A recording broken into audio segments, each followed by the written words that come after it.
కాలికి నల్లదారం కట్టుకోవటం ఇది ఎటువంటి ఫలితాలను ఇస్తుంది? అసలు నల్లదారం కట్టుకోవాలా? కట్టుకుంటే ఏం జరుగుతుంది? కట్టుకోకపోతే ఏం జరుగుతుంది? చాలా మందికి సందేహాలు ఉంటాయి అన్నమాట. అసలు ఈ కాలికి నల్లదారం అనేది మనకి ఈ మధ్యలో ఒక 5, 6 ఏళ్ల నుంచి ఎక్కువగా వినిపిస్తుంది.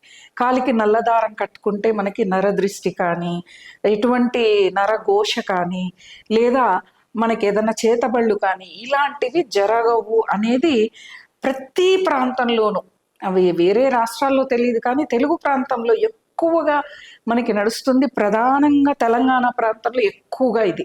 ప్రతి ఒక్కళ్ళ కాలికి, ఆడవాళ్ళైతే ఎడమ కాలికి, మగవాళ్ళైతే కుడి కాలికి నల్లదారం కట్టుకొని తిరగడం చూస్తూ ఉంటాం.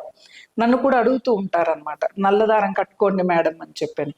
ఎందుకు కట్టుకోవాలి? కొత్తగా వచ్చిన వాటితో మనకు ప్రయోజనం ఏమిటి అంటే, నలుపు అనేది మనమే ఏదైనా దిష్టి తగలకుండా పూర్వకాలంలో కంటికి కాటుక పెట్టుకొని అదే వేలిని అరికాలికి అలా రాసుకునేవాళ్ళు. అంటే ఆ కాటుక అనేది మనకి నిజంగానే దిష్టి తగలనీయదు.